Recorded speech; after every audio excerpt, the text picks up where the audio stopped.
The hell are you? What do you think I am, you scrawny earthbag? I'm a woman. An earther. See, this is the problem with these things. Daddy would have gotten us Uzis. Most of them Ferraris. If anybody deserves to go that way, it's sure in the hell's him. The Hidden is a roller coaster ride of a movie that came out in 1987. Picture this: an FBI agent chasing down what seems like a regular criminal, except there's nothing regular about this case. The criminal can jump from body to body, taking over innocent people. Kyle MacLachlan plays this mysterious FBI agent who seems to know more than he's telling. The special effects are incredible, especially for the 1980s. There are amazing car chases through Los Angeles, shootouts that'll keep you on the edge of your seat, and some seriously creepy moments when the alien takes over new bodies. The best part? Everything looks real because they used practical effects instead of computer graphics. If you love action mixed with science fiction, you need to watch this one. I promise. I got nothing more on that incident in the mine yesterday. It looks like some guy just went wacko. Outland takes us to Jupiter's moon in this incredible 1981 space western. Think about this. What if you took an old western movie and put it in space? That's exactly what this movie does, and it works perfectly. Sean Connery plays a space marshal who discovers something fishy going on at a mining colony. The workers are dying in horrible accidents, but nothing is what it seems. The whole movie feels claustrophobic, like you're really stuck in these tight space station corridors with danger around every corner. The sets are incredible. You can practically feel the metal walls closing in. What makes this movie special is how it builds tension. There aren't any aliens jumping out at you. The horror comes from human greed and corruption. The final showdown feels like high noon in space, and Connery brings his A-game to every scene. Nobody realized what was happening. We trusted them. They were on our side. The Quiet Earth from 1985 is a mind-bender that'll make you think long after it's over. A scientist wakes up one morning to find that he might be the last person left on Earth. No bodies, no chaos, everyone's just gone. The streets are empty, cars are abandoned, and the world is totally silent. Watching him try to figure out what happened is fascinating. He starts doing experiments, leaving messages everywhere, and slowly piecing together the mystery. But just when you think you know where the story's going, everything changes. The ending of this movie will blow your mind. It's one of those endings you'll want to discuss with friends right away. Here's a question for you. What would you do if you woke up tomorrow and everyone was gone? Leave your answer in the comments. Men. Those are the kind of men I need. Well, you heard him. We are now an army.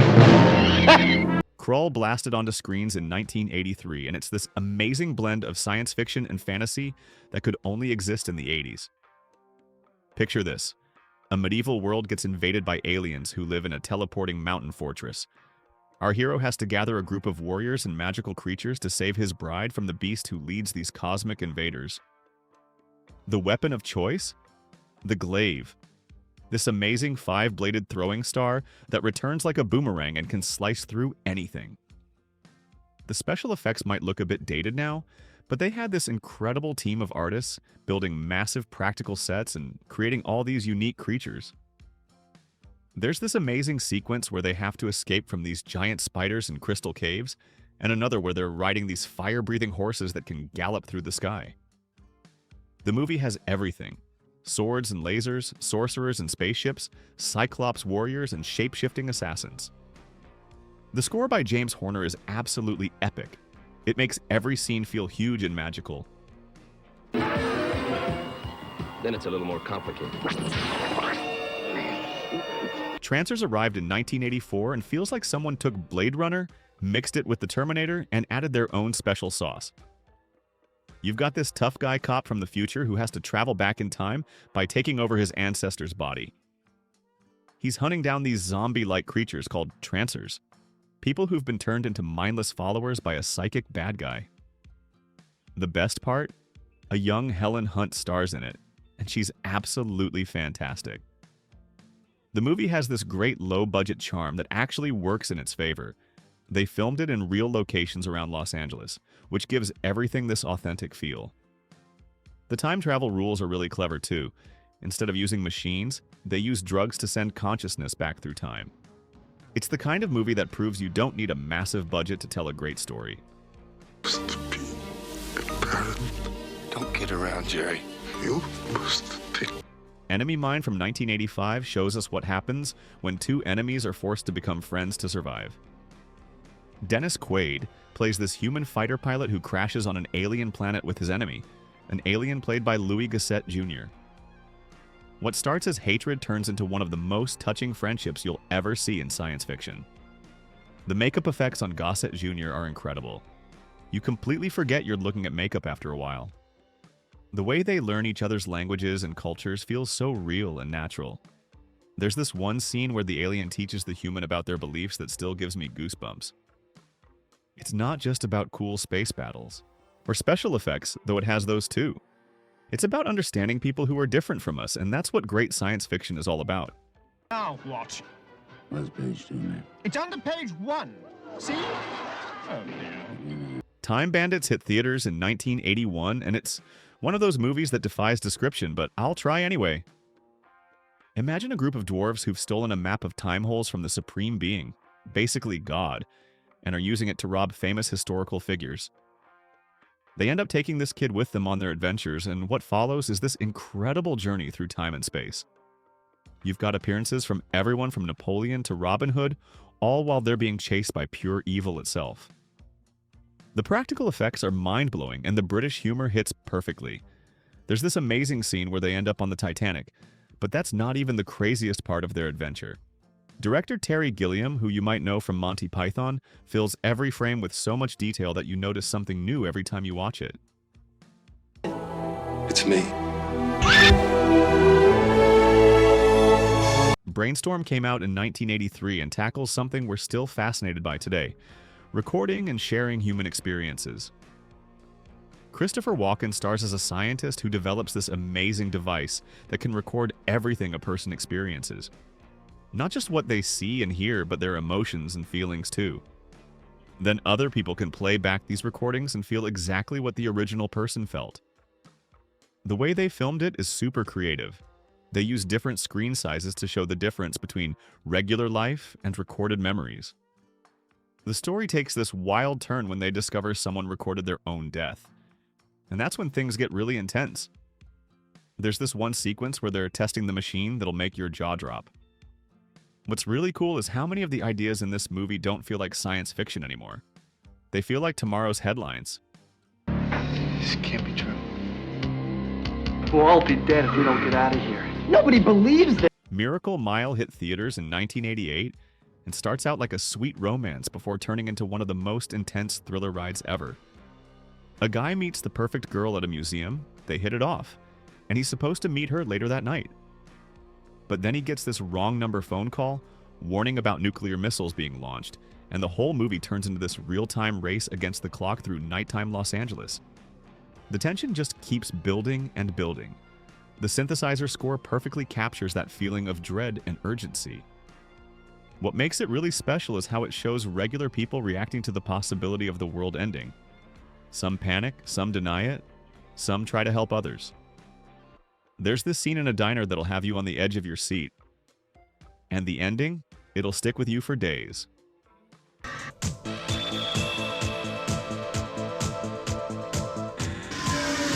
The Adventures of Buckaroo Banzai. Across the Eighth Dimension from 1984 is exactly as wild as its title suggests. Imagine a hero who's not just a famous scientist, but also a race car driver, a neurosurgeon, and the leader of a rock band called the Hong Kong Cavaliers. Peter Weller plays this character totally straight, which makes it even better. The movie starts with Buckaroo testing a car that can drive through solid matter, and that's probably the most normal thing that happens. Before you know it, he's fighting aliens from the Eighth Dimension who look exactly like humans. John Lithgow plays one of these aliens with so much energy it's infectious. The movie throws so many weird ideas at you and expects you to keep up. Here's your chance to drop a comment. Which job combination would you want? Scientist, rock star, or neurosurgeon race car driver? Do I have to close my eyes? Doesn't matter. All right, yes, I have something. Scanners burst onto screens in 1981, and everyone remembers that one famous head explosion scene, but there's so much more to this movie. It's about people with powerful psychic abilities who can read minds and take control of other people's bodies. The main character discovers he's one of these scanners and gets caught in this huge conspiracy involving a corrupt corporation and a rogue scanner who wants to take over the world. The psychic battle scenes are incredible. You can feel the tension as these powerful psychics face off against each other. The director, David Cronenberg, brings his unique style to everything. There's this incredible scene in an art gallery that'll make you nervous about ever going to one again. The way they did all the special effects practically with no computers makes everything feel so real and intense. Want to see me make all the white people disappear? 125th Street next. That was fantastic. The Brother from Another Planet landed in 1984, and it's one of the most unique takes on an alien visitor story ever made. Joe Morton plays this alien who crashes in Harlem. He looks human but can't speak, and has some amazing powers. He can fix any machine just by touching it, which leads to some really cool scenes in old arcade halls. The movie uses science fiction to talk about immigration and race in America, but it does it in this really clever way. There are these two alien bounty hunters looking for him who dress like Men in Black before that was even a thing. The best parts are watching him try to understand human behavior and culture. It's funny, touching, and thought-provoking all at once. What's really special is how it mixes social commentary with genuine human connections.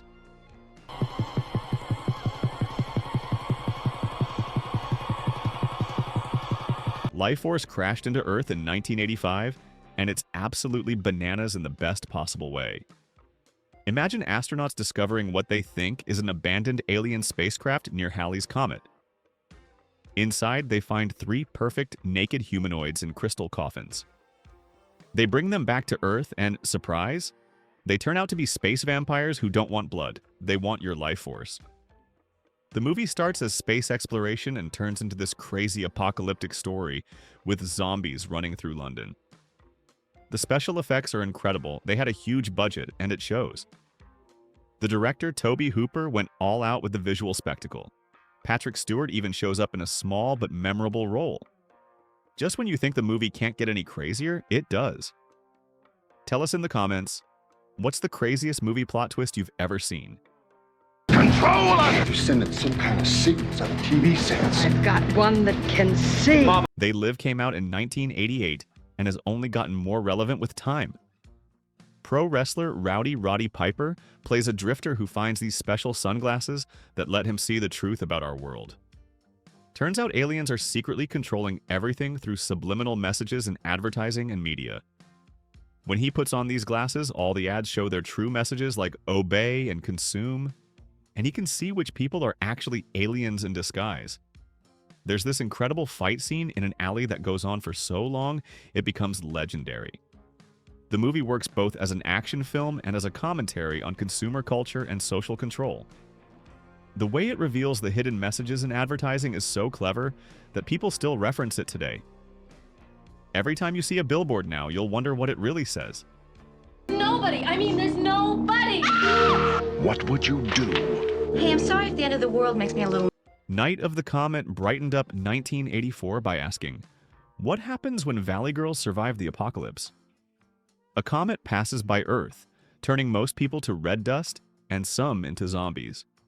But our 2 main characters survived because they were inside a steel movie theater. What follows is this amazing mix of shopping mall fun and zombie survival.